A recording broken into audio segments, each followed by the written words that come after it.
করার জন্য আমরা তাদের কাছে যেতে চাইছিলাম, কিন্তু তারা কি আমাদের সাথে আলোচনার সদিচ্ছা পোষণ করে নাই। সেজন্য আমরা এখানে 5টা পর্যন্ত আলটিমেটাম ঘোষণা করলাম আমাদের সাথে যাতে আলোচনা বসার জন্য, তারা অন্ততপক্ষে আমাদের সাথে একটা আলোচনা বসার জন্য যাতে তারা একটা সিদ্ধান্ত নেয়। গুরুত্বপূর্ণ জায়গায় এত সময় অবস্থান করা উচিত না, সে প্রেক্ষিতে আমরা তখন এটা মেনে নেই। আচ্ছা, আমরা বললাম যে ঠিক আছে, আমরা মেনে নিলাম, আমরা আলোচনার জন্য যাব।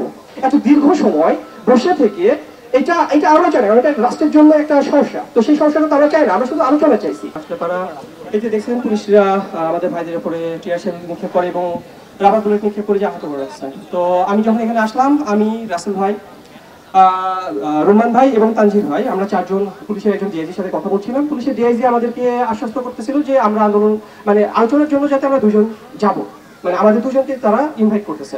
তো আমরা বারবার বলতেছিলাম যে আমরা 2 জন যাইতে চাই না, আমরা অন্তত পক্ষে যারা 12 জন আছি 12 জনে যেতে চাই, কারণ না হলে পরবর্তীতে আমাদের 12 জন হয়তো আমরা 2 জন গেলাম, ওই ক্ষেত্রে আমরা কি আলোচনা করছি 12 জন তো জানতে চাইতেই পারে। তো সেই জন্য আমরা 12 জনই যেতে চাই। তো তারপরে কি হইলো, তারপরে আপনার ওনারা বলতেছে আচ্ছা 3 জন হোক। তো আমি আবার একবার পর্যায়ে বললাম যে অন্তত 5 জন বলেন। তো তারা আমাদের উল্লাসে আশ্বস্ত করছে। তারপর একটু পরে একজন প্রেস সচিব আসলো, আমাদের প্রথম উপদেষ্টা প্রেস সচিব, তিনি আসলো। তিনি এসে আমাদেরকে বলতেছে যে এইভাবে তো হবে না, তো নতুন একটা সংস্কার কমিটি করা হয়েছে। আব্দুল মহিদ চৌধুরী, উনি যেহেতু জনপ্রশাসন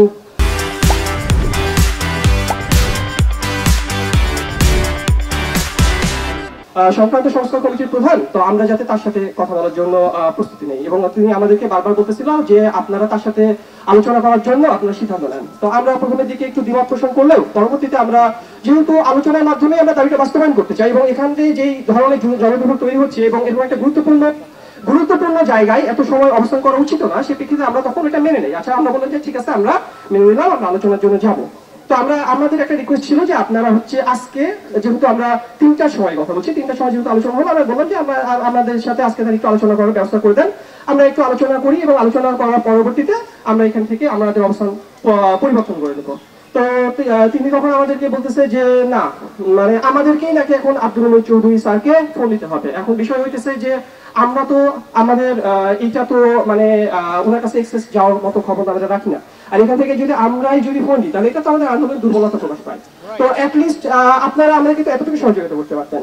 আমাদের একটাই চাওয়া ছিল যে আমরা আলোচনায় যেতে চাই, কারণ এখানে জনদুর্ভোগ তৈরি হচ্ছে, পাশাপাশি এরকম একটা গুরুত্বপূর্ণ স্থাপনায় এত দীর্ঘ সময় বসে থেকে এটা আলোচনা, কারণ এটা রাষ্ট্রের জন্য একটা সমস্যা, তো সেই সমস্যাটা তো আমরা চাই না, আমরা শুধু আলোচনা চাইছি। দীর্ঘ 12 বছর ধরে আমাদের এই যে 35-87 সাথে কখনো আলোচনা করা হয় নাই, এখনো ঠিক একই রকম। আমি ভেবেছিলাম বৈষম্য বিরোধী যেই আন্দোলনের মাধ্যমে যে বৈষম্য বিরোধী একটা সরকার গঠন হয়েছে, সেই সরকার আর বৈষম্য করবে না। এখানে বিভিন্ন ধরনের বৈষম্য আছে, যে বৈষম্যগুলো নিয়ে আমরা কথা বলার জন্য, আলোচনা করার জন্য আমরা তাদের কাছে যেতে চাইছিলাম, কিন্তু তারা কি আমাদের সাথে আলোচনার সদিচ্ছা পোষণ করে নাই। সেজন্য আমরা এখানে 5টা পর্যন্ত আলটিমেটাম ঘোষণা করলাম আমাদের সাথে যাতে আলোচনা বসার জন্য, তারা অন্ততপক্ষে আমাদের সাথে একটা আলোচনা বসার জন্য যাতে তারা একটা সিদ্ধান্ত নেয়।